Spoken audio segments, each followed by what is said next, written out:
You know, you have one of them jobs where you think, yeah, should be straightforward, get this bit done, get the other bits done, and we should be out of here. Been on it for about an hour to try and get this on valve sorted, and it was a slight mistake on my part. I wouldn't say mistake, a miscalculation.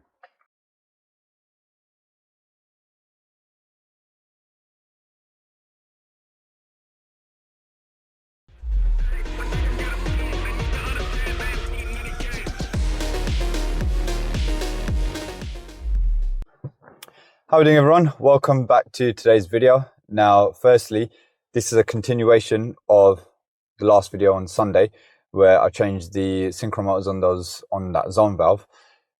Got a recall, problem still happening, so came back to investigate, and there was a couple other bits to do. What I wanted to say is, I've left a section in at the end of this video. I wasn't sure if I wanted to leave it in or not, but in the essence of keeping things real, I've left it in. And it's basically, I didn't have a great day this day.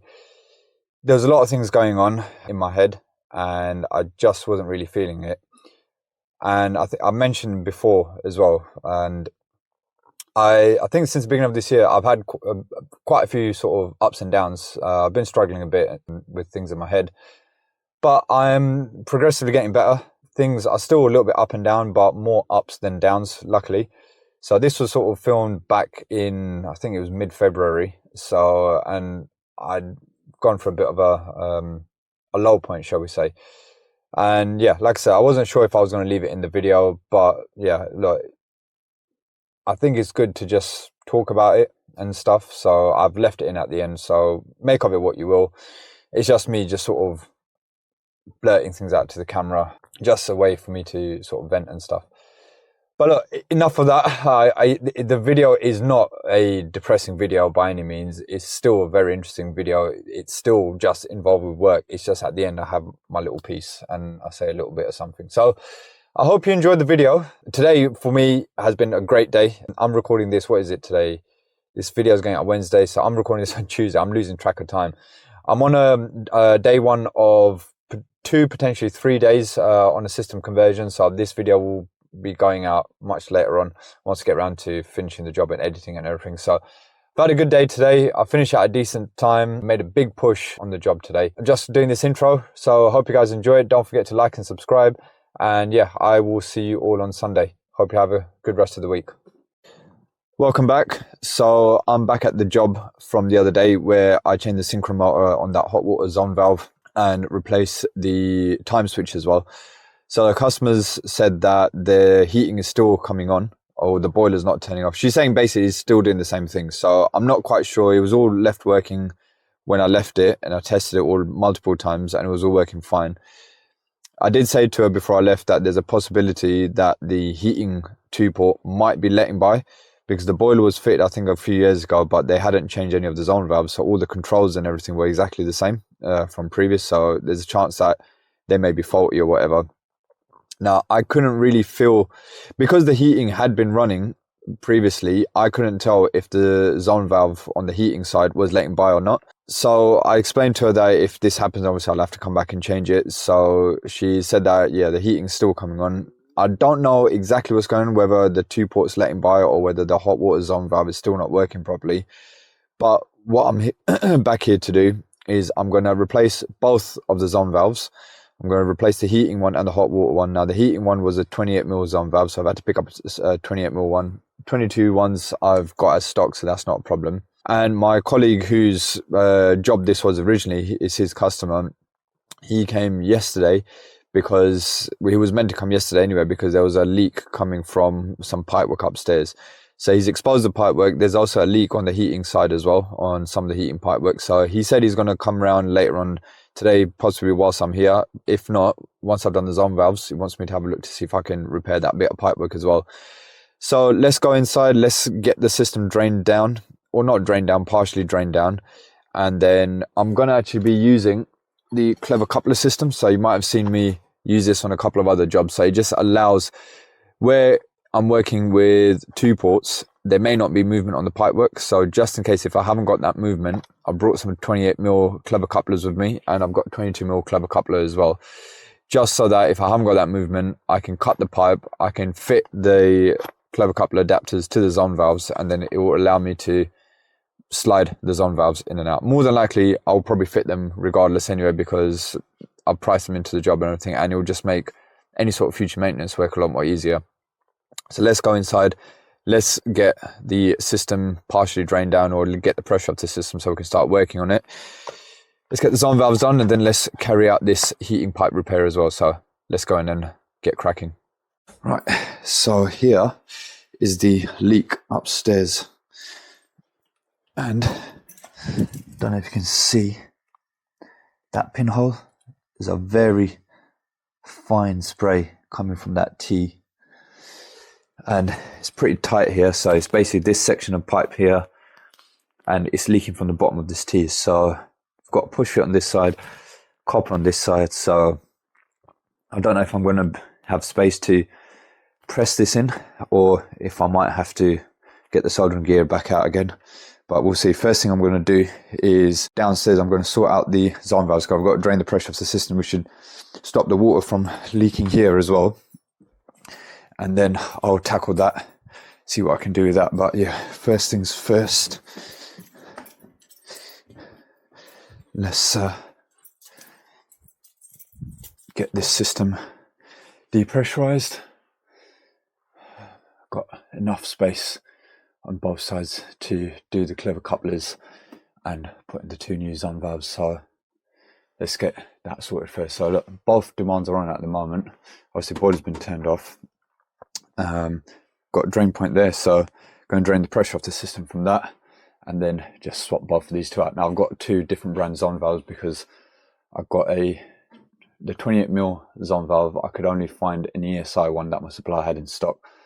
Got 22 zone valve, got Danfoss one I'm going to be putting in there, and I'm not going to mess around with the wiring center. I'm just going to cut them and put 5-way connectors on there. So first of all, let's isolate supply. That's all working, that's all working. Let's start draining the pressure off, and then we can work on this. So typical drain off is seized, which means, so I've got a new one ready. I'll get my little flathead, just running the hose to the outside. So I'm going to set the rubber bag underneath here, get this out, jam a screwdriver up it, see if I can get it to start draining, and then at least the water will go into the rubber sack, and then I can pop the new one in.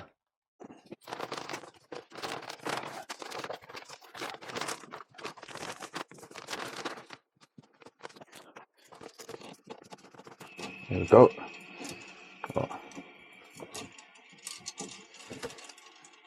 That's freed up the rubber, so I'm just going to let the pressure drain off of that, and then I'll take that out and I'll just change the rubber on it. I think that should be fairly straightforward. There we go, I can hear the pressures coming off of that now. Right, so what I'm going to do, instead of swapping the whole thing out, I'm just going to go to my van, get another rubber for that, take this out, change the rubber on it because it is draining now, and then pop that back in with a bit of silicone grease on the rubber. No word of a lie, it's taken me probably about half an hour to get the rubber out of that drain off, and I don't know if you can see this, literally come out in pieces. I've never struggled to get rubber out of a drain off so badly. I had to have my little inspection mirror up there to see what was going on. It was just completely fused with the inside of it. I don't know why, but yeah, managed to just get it out. And now I can wind. Anyway, I'll put a bit of silicone grease on it this time, so shouldn't fuse or gel up with it or whatever it needs to do. Probably actually open and stick the hose back on it. I mean, the zone valves, I think they're open anyway, but I'll open them and keep the hose on here and keep the drain off open. So if there is any excess water that comes from the pipework, it should just drain off with the hose. So that's that bit done. Now I can start with the actual job.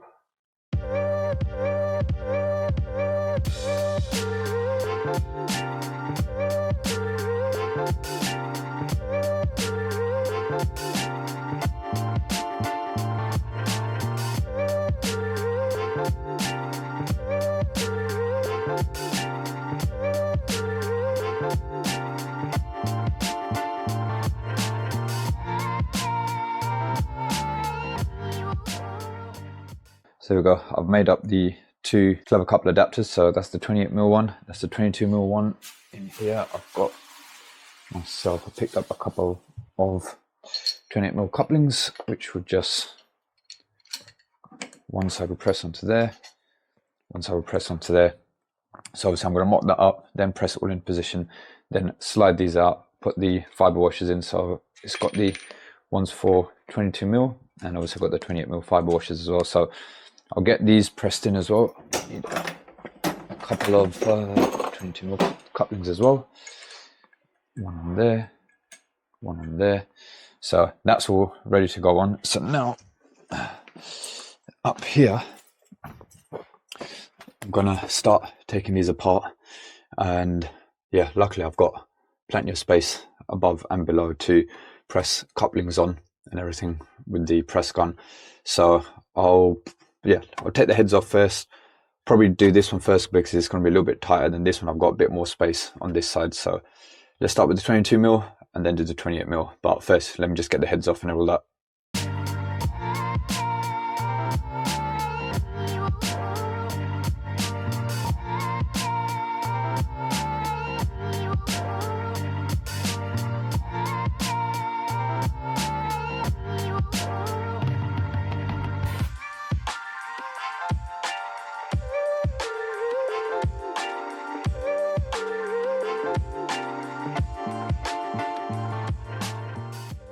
Now you have one of them jobs where you think, yeah, should be straightforward, get this bit done, get the other bits done, and we should be out of here. Been on it for about an hour to try and get this on valve sorted, and it was a slight mistake on my part. I wouldn't say mistake, a miscalculation.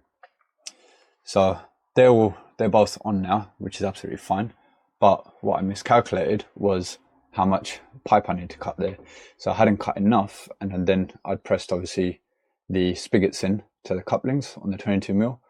So then I was really struggling to get any movement because there's very little movement. Ended up having to cut the pipe here and then trim another little sliver off. That's how much I was off by. So trimmed another sliver off, put a coupling on there, and now everything's been pressed in. So the 28mm and the 22mm are both in. Put the stickers on them so people know it's probably going to be me who's going to be come back and work on this in the future. But it's just to let people know it's been fit with a clever coupler system, so you can just undo the nuts and slide it out. So now all I've got to do is just wire everything up. So this one is our heating zone valve, which can go into there, and then this cable is for our hot water zone valve, which I'll wire with this. So I'm just going to use 5-way connectors to make life a little bit easier rather than going into the wiring center. I know you can wire it into the wiring center, it's not difficult, it's just there, but for any future maintenance work, it's easier with the 5-way connectors. You can take them apart, you can carry out tests just off the 5-way connectors and things like that. So that's what I'm going to do, get it all wired up, and then I've got to sort out the pipe work upstairs. But yeah, it's just one of them jobs where it's just taking ridiculously long when it shouldn't be, but it happens. We just got to carry on with it. So I'll get this wired up and then we'll go upstairs.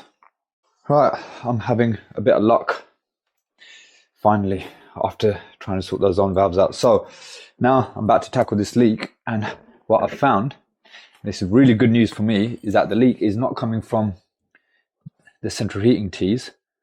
It's actually coming from this 15mm pipe here. It was pinholed underneath here where you can see all this scaling, and it looked like it was coming from there because it was dripping, it was spraying onto the tee and then dripping down. But customers just turned the cold mains off and that spray has just literally stopped, which is fantastic news for me because it means I haven't got to worry about trying to redo this section here. I can literally just cut, or maybe even just cut in the middle and maybe put a slip coupling on. Or actually, do you know what I'll probably do? Probably take this out of this push fit here, cut it maybe somewhere here, and then just press a single coupling in and a nice new bit of copper to go into there rather than trying to patch repair this. And then I'll probably put a bit of felt lagging just underneath here to stop it from touching against the heating pipes.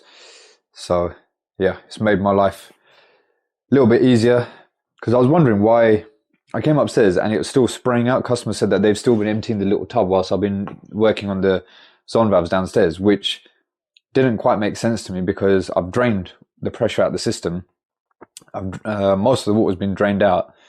So I thought, okay, there might be just a little bit of water left in the pipes. But at the same time, I thought, well, there really shouldn't be, because I've been working downstairs. This is on the first floor. So any water in here, due to gravity, should have all emptied out. There might be little bits of water in there. But when I came up here, this was literally still spraying out and customers still having to empty the little tubs. So I was just getting ready to see what happened. I moved this and I felt the sprays coming from the bottom of this 15mm pipe. So they've just turned the water off, and that proves it because that stopped leaking now. So I'm literally just going to undo from there, probably cut somewhere here, press a coupling in, new bit of copper, push it straight into there, and put a new bit of pipe in.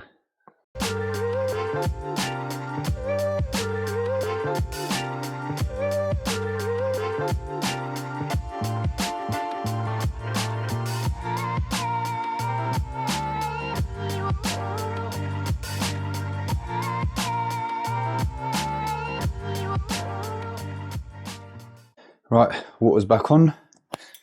Pressed in that coupling, and there, look, you can see where that's pinholed. I don't know how that's pinholed there. I mean, it's only, there's no joints on it. I've only ever had this once before. It was on a pulled bend, the same sort of thing. There's no flux on the inside of that pipe either. So I don't know how that's happened, unless there's a bit of flux on these joints and that sort of reacted with it, but very strange. But it's sorted now. Just going to get a bit of felt lag in, put it underneath here, put the boards back down. Obviously do not forget my plumb tub. And then I can fill up the heating system as well, because I drained the pressure out of that, and then test the zone valves, make sure that's all working as well. But yeah, that's not leaking anymore. So one thing gone right at least. Okay, we are back up to pressure. Did have a little bit of a weep on the 28mm clever coupler. It's just the fibre washer nuts. I'd done them up, but they need to be done up a little bit more. But luckily it was just a very small weep, so I pinched it and it's all done. Slightly frustrating thing is where the fin loop is. Obviously I've done work there. The fin loop is here in the garage area, which is fine. There's a pressure gauge there, but it's just, it would be nice if the fin loop was by the boiler, because obviously that's where I've done the work, and I had to open it a little bit and then go in there and just double check that nothing's leaking. And obviously there was a bit of a drip, but that's all fine. I'm going to fire it up now. I'm just going to do the hot water circuit first, because I want to make sure that the heating circuit isn't letting by. So that's our flow. So I'll probably just bleed that, make sure there's no air left in there, and then fire the boiler up, get the hot water running, make sure the heating 2-port isn't letting by, which it shouldn't be because it's a brand new 2-port. As long as that's all working, I'm done here. It's been a long day. Not a long day, it's been a long job. It's 10 to 2. I got here about 10 o'clock. So yeah, it's been what, 4 hours that it's taken me to do all this, which, taking into account lunch break and everything as well, which took me a lot longer. But I'm just my motivation's not great at the moment. I don't know when this video is going out, but I've been dealing with some stuff mentally, and things have been quite difficult for me, just coping in general. I don't know why I'm even saying this on camera. It's just it's just something it's just coming out now, and I've not been in a very good way recently, and work seems to be the only thing that I can do to take my mind off things. And even then, when I am doing work, sometimes I'm losing focus. I'm not doing things the way I was normally doing it, because my head just doesn't seem to be in the right place. So forgive me if you've seen anything that I've been doing today in this video and it may not be up to my usual standards. I'm just, yeah, I don't really know what else to say, but I'm glad this job is done. I've only booked in this job for today. I'm going to test it. I don't really feel like doing anything else today. I think I'm just going to go home and just try and spend some time with the family. But thank you for watching.